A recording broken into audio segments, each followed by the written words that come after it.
चलिए दोस्तों, आज हम बजट प्लानिंग करने वाले हैं। काफी लोगों की क्यूरीज आ रही थी कि सर यार मैं बचत नहीं कर पाता हूं, मैं इन्वेस्टमेंट नहीं कर पाता हूं क्योंकि मैं जितना कमाता हूं ना पूरा खर्च हो जाता है, मेरे पास कुछ बचता ही नहीं है। तो फिर मैं इन्वेस्टमेंट कैसे करूं? फिर चाहे वो SIP हो या फिर और किसी माध्यम से बचत करना हो, इन्वेस्टमेंट करना हो, कोई सा भी प्लान मैं कर नहीं पाता हूं।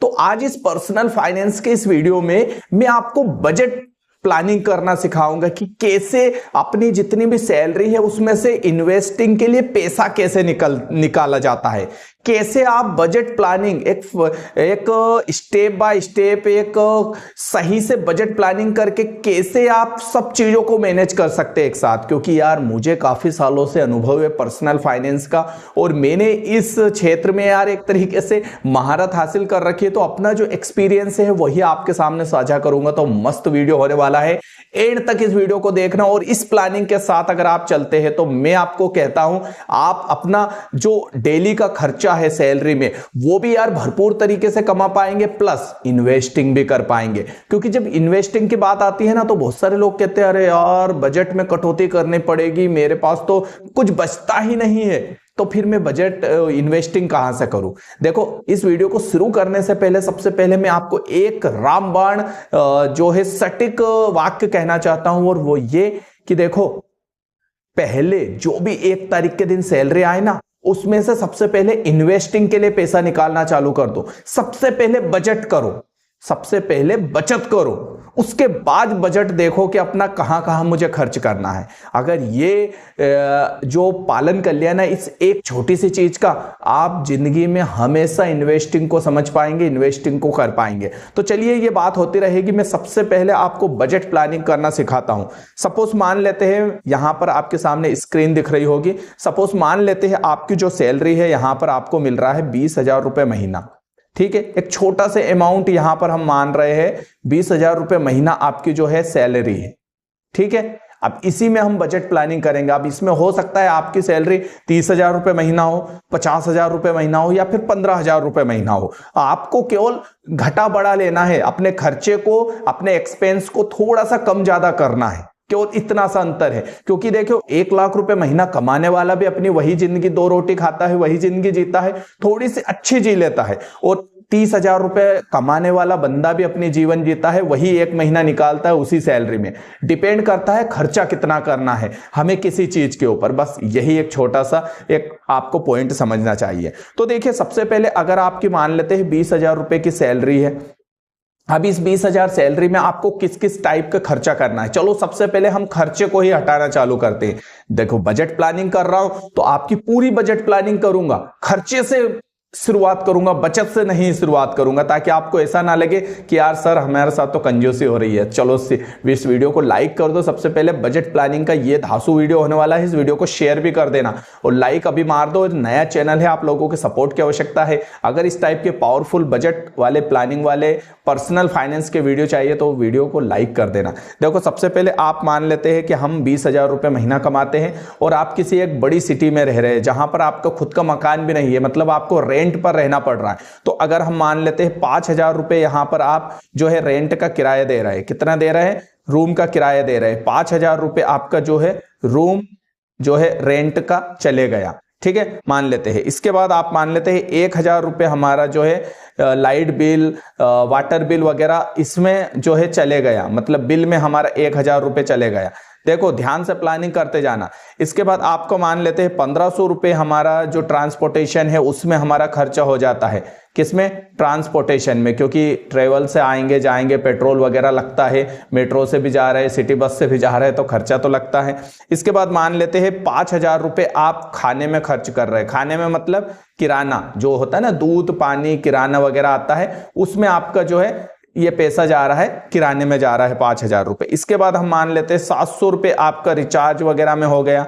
ठीक है, मोबाइल का रिचार्ज, आजकल 2-3 मोबाइल हर घर में होते हैं, वाइफ का, आपका और एक आध और हम मान लेते हैं, तो या 2 ही फोन अभी मान लेते हैं। अभी हमारी प्लानिंग कितनी हो रही है तो 700 रुपए उसमें चले गए। इसके बाद मान लेते हैं 300 रुपए आपने कोई सा भी DTH रिचार्ज वगैरह या सब्सक्रिप्शन ले रखा होगा, कोई से भी डिश टीवी हो गया या कोई से भी टीवी हो गया, तो टीवी का जो रिचार्ज है वो 300 रुपये का प्लान हम मान लेते हैं।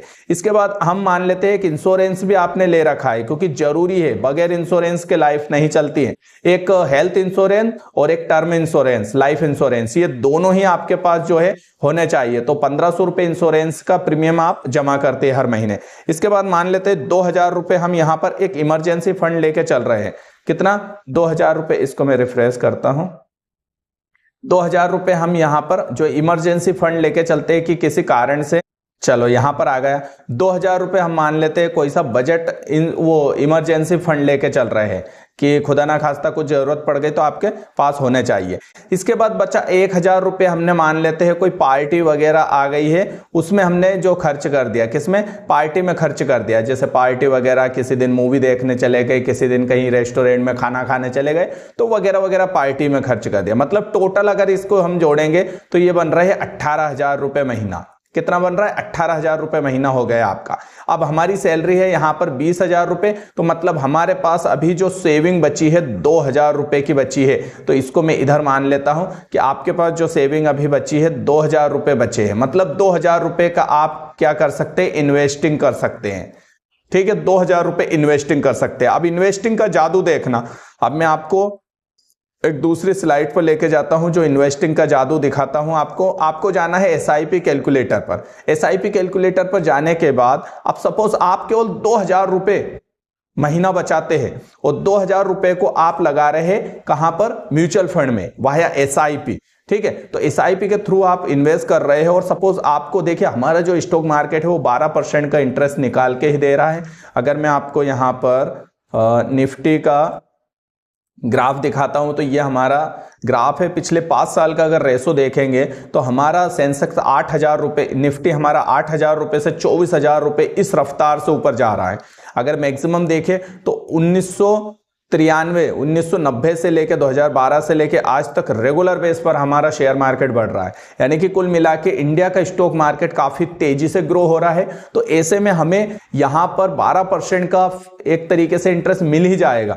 हम इसको अगर आप एसआईपी करते हैं ना तो मुझे 22% के आसपास तक का इंटरेस्ट मिल रहा है। तो हम यहां पर मान लेते हैं आपको यहां पर 22% तो नहीं 18% का ही इंटरेस्ट मिल रहा है, मात्र 18% का। ठीक है, तो 2,000 रुपये आप मंथली एसआईपी कर रहे हैं। इस एसआईपी को हर साल 10% के हिसाब से बढ़ा रहे हैं, क्योंकि यार सैलरी भी तो बढ़ेगी आपकी, तो 10% के हिसाब से बढ़ा रहे हैं। अभी हम केवल 2,000 की एसआईपी मान रहे हैं, 18% इंटरेस्ट मिल रहा है। 10 साल तक आपने एसआईपी करी है तो आपको 2,40,000 रुपए आपके जमा होंगे, 4,32,000 का इंटरेस्ट मिलेगा और 6,72,512 रुपए आपके पास होंगे।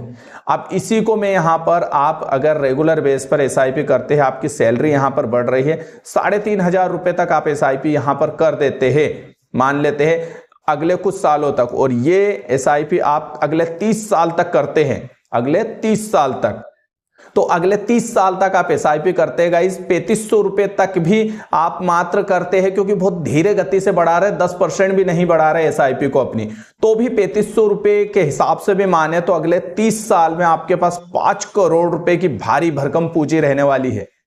कितना? 5 करोड़ रुपए, मतलब 2,000 रुपए हम बचत कर रहे हैं, अगले 30 साल में आपके पास 5 करोड़ की पूंजी होगी। मात्र 12,60,000 रुपए आप इन्वेस्ट कर रहे होंगे, लेकिन उसके बदले में आपको 4 करोड़ का भारी भरकम इंटरेस्ट मिल गया होगा।